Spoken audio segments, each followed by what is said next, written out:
आपकी जोरदार तालियां, बहुत बहुत बधाई। हमारी साक्षी स्मार्टफोन। इसके बाद श्री सचिन अग्रहरी 414 रुपए का कमीशन उन्हें प्राप्त हुआ। जो एईएस से प्रभावित श्रीमती निर्मला लाभार्थी है मुख्यमंत्री आवास योजना ग्रामीण में, जिन्होंने दैवीय आपदा से दीक्षा, जिनको सामुदायिक प्राशन संस्कार माननीय मुख्यमंत्री जी के द्वारा बहुत बहुत धन्यवाद। बहनों और भाइयों, अभी आपके लोकप्रिय सांसद यहां भाषण कर रहे थे। जब उनका टिकट घोषित हुआ था, कुछ लोग कह रहे थे कि एक बुजुर्ग व्यक्ति को टिकट दे दिया, लेकिन जब वो भाषण कर रहे थे तो ऐसा लगता था कोई 40 साल का नौजवान बोल रहा हो।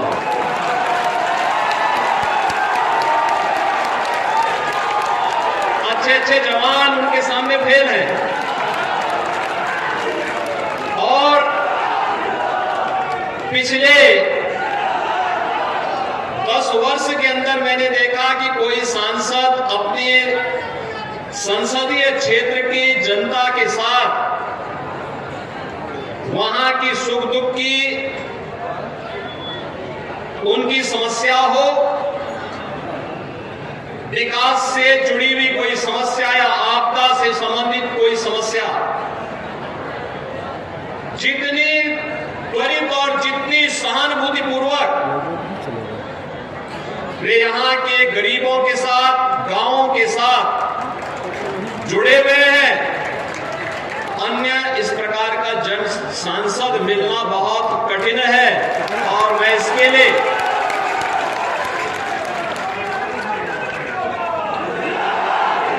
अभिनंदन करता हूं, और आपको भी ऐसा सांसद मिला, इसके लिए हृदय से मैं आपको बधाई देता हूं।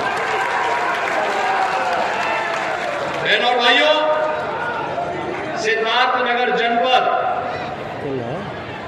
आज आकांक्षात्मक जनपद से उभर करके एक विकसित जनपद बन रहा है।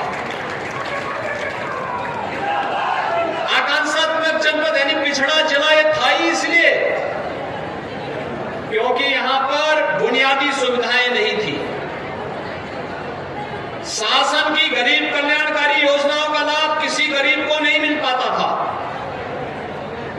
शिक्षा और स्वास्थ्य में पिछड़ा था, रोजगार नहीं था, कृषि और जल संसाधन की स्थिति अत्यंत खराब थी, उद्योग धंधे ना के बराबर थे,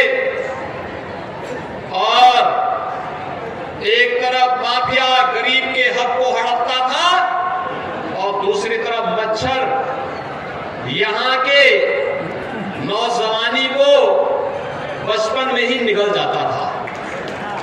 इंसेफ्लाइटिस से सबसे अधिक पीड़ित कोई जनपद था, उनमें से सिद्धार्थनगर जनपद भी एक था। मैंने अपनी आंखों से पिछले 30 वर्ष के अंदर हजारों बच्चों को इंसेफ्लाइटिस की महामारी से काल कलवित होते हुए देखा है। हम लोग आज कह सकते हैं कि सिद्धार्थनगर जनपद अब इंसेफ्लाइटिस से मुक्त हुआ, बीमारी समाप्त हुई। इसके बहुत सारे कारण हैं। हमने मच्छर भी समाप्त किया, माफिया भी समाप्त किया, और जब मच्छर और माफिया समाप्त होता है तो बीमारी भी समाप्त होती है, और बीमारू राज्य की श्रेणी से, बीमारू जनपद की श्रेणी से उभर करके, आकांक्षात्मक जनपद की श्रेणी से उभर करके आपका जनपद भी विकसित जनपदों की श्रेणी में आकर के खड़ा हो चुका है। ये विकास की योजनाओं का परिणाम है। आज यहाँ पे अच्छे अच्छे विद्यालय बन रहे हैं। मैं सुबह समीक्षा कर रहा था सिद्धार्थ विश्वविद्यालय का। सिद्धार्थ विश्वविद्यालय आज एक नए प्रतिमान को स्थापित कर रहा है। सरकार ने उसको पूरा पैसा दिया है। वहां अब नए नए पाठ्यक्रम प्रारंभ हो चुके हैं। अब एक नई पहचान के साथ सिद्धार्थ विश्वविद्यालय अपने आप को आगे बढ़ा रहा है। तो हर घर नल योजना, स्वच्छ भारत मिशन यहाँ के बच्चों के बीमारी को पूरी तरह समाप्त करके यहाँ के लोगों को एक नया जीवन दे रहा है। मोदी जी ने 10 वर्ष के कार्यकाल में जो भारत दुनिया की 11वीं बड़ी अर्थव्यवस्था के रूप में जाना जाता था, 11वें नंबर पर हमारा स्थान था, मोदी जी के यशस्वी नेतृत्व में वह भारत आज 5वीं बड़ी अर्थव्यवस्था बना है। और मोदी जी को तीसरा कार्यकाल दीजिए। तीसरे कार्यकाल में अगले 3 वर्ष में भारत दुनिया की तीसरी बड़ी अर्थव्यवस्था बनेगा। तीसरी बड़ी अर्थव्यवस्था का मतलब आप जानते हैं, प्रति व्यक्ति आय में कई बढ़ोतरी होगी, देश की जीडीपी बढ़ेगी तो प्रदेशों की भी और जनपदों की भी इनकम बढ़ेगी, और भी विकास के कार्य आएंगे, हर घर में खुशहाली लाएंगे। ये विकसित भारत की परिकल्पना को साकार और मूर्त रूप देने के लिए पूरे देश से एक ही आवाज आ रही है। 2024 की एक ही आवाज है, एक ही स्वर है पूरे देश से कि फिर एक बार ये सिद्धार्थनगर की आवाज नहीं है, सिद्धार्थनगर की आवाज में बोलो, फिर एक बार